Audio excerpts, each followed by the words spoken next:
In my past life as a soccer coach, once you win a national championship, everybody wants to come play for you. Really not true. Once you pay them $25,000 a year in scholarships, everybody wants to come play for you. And parents would always come to me and they'd say, okay, my son or my daughter wants to come play at your university. What is it that we have to do? What are you looking for? And being the Socratic professor that I am, well, what does your son or daughter do? What do they do really well that we'd be interested in? And typically their answers are, well, they've got great vision. They're really good. They can see the entire field. Or my daughter is the fastest player. There's nobody that can beat her. Or my son's got a great left foot or really, really great in the air and can head every ball. I'm like, yeah, not bad. But to be quite honest with you, those are the last things I'm looking for. The most important thing, self-confidence. Without that skill, and I use the word skill intentionally, without that skill, we are useless as a soccer player. Because when you lose sight or belief in yourself, we're done for. I use the definition of self-confidence to be the ability or the belief to believe in yourself to accomplish any task, no matter the odds, no matter the difficulty, no matter the adversity. The belief that you can accomplish it, self-confidence. Some of you are saying, great, I don't have it, I'm so shy, I'll never do good. And you start to drag all the way down here. But I use the word skill because I believe it can be trained. And I'll show you a couple of ways in which we do. Hopefully I won't run out of time. I don't use any slides because my speech always goes here, here, or here. So we'll see which way we get to.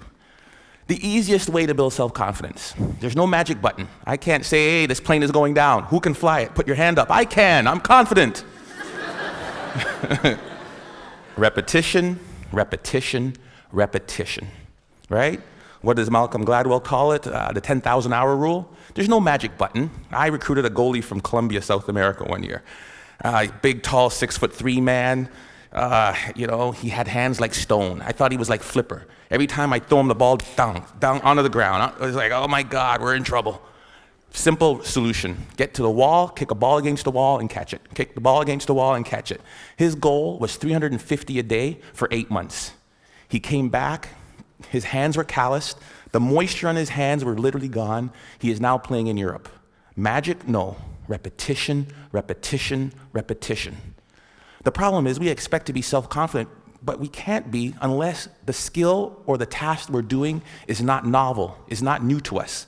We want to be in a situation where we've had so much pressure in that, and what I mean, because pressure builds diamonds, we want to be in a situation where, hey, I've done this 1,000 times. I did my speech, and I practiced in front of the mirror. Hey, I'm sounding good. And then I read in front of my kids and my wife. I was like, oh gosh, got a little nervous. And then I get in front of Glenn Gould. Oh my goodness, I'm a little more nervous. By the time I get to the ACG, where 2,500 people, can't say anymore, right? 2,500 people, where 2,500 people are there, I won't have a single ounce of nervousness because of my ability to practice, right? Over and over and over again. The problem with repetition is, how many of us bail after the first bit of failure? How many of us bail after the first bit of adversity? Edison was on that video. And depends who you ask, there's anywhere from 1,000 to 10,000 tries to build that light bulb. 1,000 to 10,000. J.K. Rowling should be on that video. You know how many publishers she took her Harry Potter book to? I believe the number was 12 or 13. I'm pretty confident, but after 2 or 3 no's, I'd be like, dang it. After 6 or 7, I'm like, maybe not. Definitely after 9 or 10, I'd be looking to be a soccer coach or something else beside an author, right? 12 times somebody said no. But practice, practice, practice, and do not accept failure. Maybe it shouldn't be repetition. Maybe the answer should be persistence, because we all repeat something, but very few of us really will persist. So that's one way to build self-confidence. Get out there. Do what you want to do and do not accept no. The other one is self-talk. We all have a self-talk tape that plays in our head. Anybody go shopping and put on a pair of pants this week? If you're a woman, the first thing that always comes, damn, I look fat in these pants. And if you're a man, it's the opposite. Oh God, I have no muscle, I'm so flabby, right? We all have this tape that plays in our head. As a student, if they asked me the question, it was like, oh, gee, please, professor, don't pick me. I don't know the answer. I look down, right? If you're let me tell you something, and the VP of Business Admin is here, so I shouldn't repeat this, but when they hired me as National Athletic Director, I sat in an architect's meeting, and I am about as dumb as a post when it comes to anything to do with numbers and angles. And they're like, the fundibulator valve of the architectural, what do you think, Dr. Joseph? Let me look into that for you and get back to you.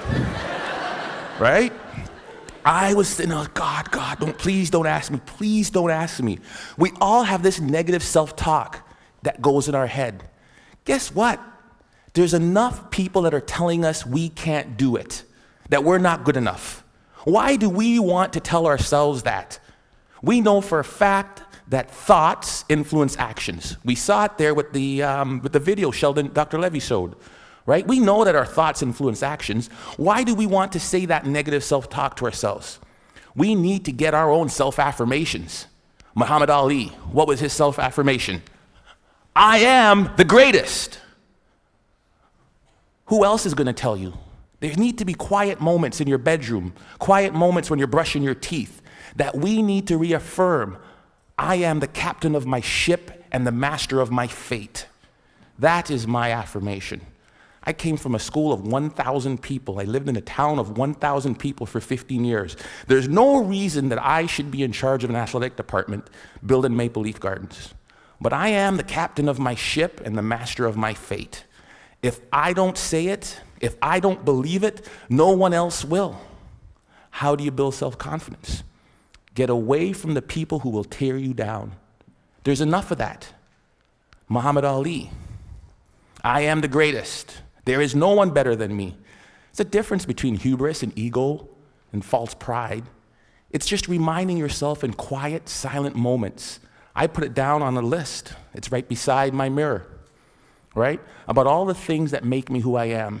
Because I make enough mistakes, and the newspapers will recognize it, and people around me will recognize it, and they'll tear me down.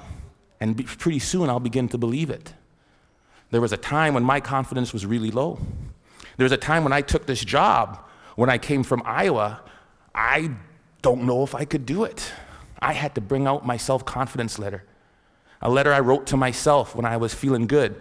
Ivan, congratulations on getting your PhD before 40. I am 40, under. Congratulations on winning a national championship. Good job on raising 3 good kids and marrying the right woman. I wrote a letter to myself. It was my own brag sheet, my own letter about the things I was proud of. Because there are moments, and we'll all experience them in our career, in our life, in our job hunting, in our relationships, when we are not feeling good about who and what and where we are. And I had to bring out that letter and read it time and time again for a period of about 2 weeks to weather me through that storm. It was important. Stop the self-talk, the negative self-talk. If you'll watch, you'll see some athletes, they'll have a little bandage or a little brand around them. Lance Armstrong's a perfect one. What's his self-affirmation? Live Strong isn't a brand. It was to remind him of who he was. Live strong. Then it came a brand. He would move that from one arm to the next arm when doubt and fear came into his mind. Live strong. Put it on there. Let's go. We'll all have it. Replace it. 2 ways to build self-confidence. Worried about my time, I'm going to tell you of one way that you can build self-confidence in others. We are coaches and educators. We are teachers. We are people who will create value in the world. And in doing that, we are critical by the nature of what we do. I am a coach. I want you to score a goal. Ball went over high. Dang it, the ball went high. Thank you, coach. I know that. Feedback tells me that.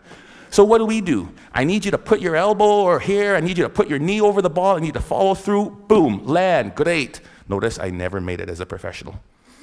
What can we do? We fix mistakes. When I'm fixing that mistake, Johnny, this is terrible. You need to bend your knee. You need to do this. What have I done to Johnny's self-confidence? Bend your knee. Think of this. Next thing you know, Johnny's crushed. Ignore what Johnny does wrong and find Bob or Sally or Frida over here. Great goal, Frida. I loved how you kept your knee low, you followed through, and you landed like this. Great job. Johnny, oh, great. Johnny's not demoralized. His confidence isn't shot. And what I've done is I've built up Frida's. Imagine how we could change the way we parented kids. Instead of, get that glass off the counter, what's wrong with you? If we catch them while they're good. Great job. Great job. Thank you, Alice, for taking your glass to the counter. It sounds simple, but we forget about it. Or as educators, or somebody as a team, if we manage to praise the positive behavior that we wanted to reinforce. We forget it. It sounds so simple. Catch them when they're good. We forget it. It's simple. Here's what they did. There was a study in Kansas that did this. They did video, and we all do video, and we showed the video of them doing the run of the play. This goal happened because the basket wasn't protected. We didn't rotate here right. We needed to do this, and then to cover the slot. And if that's the baseline, improvement of the Kansas State team went like this. Then they said they ignored all of that, and they just showed them the times they did it right.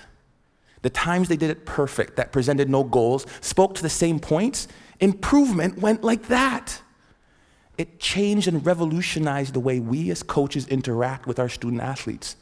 We can apply that to the business world. We can apply that to our student group works. We can apply that to our management teams easily.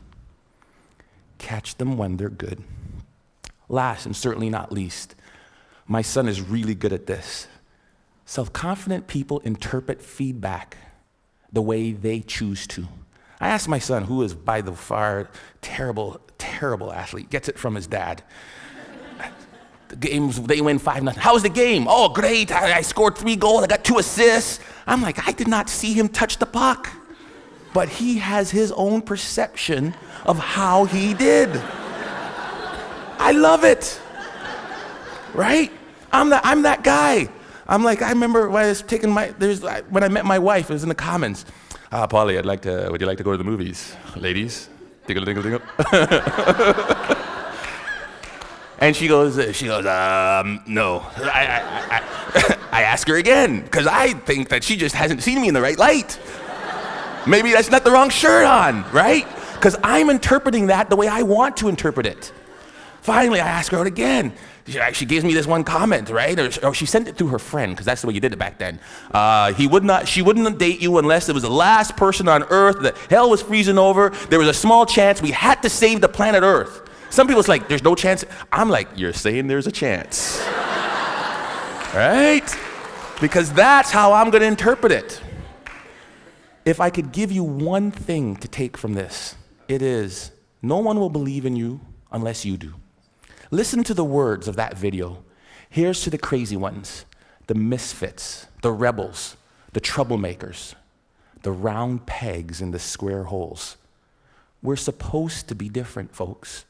And when people look at us, believe in yourself. Thank you.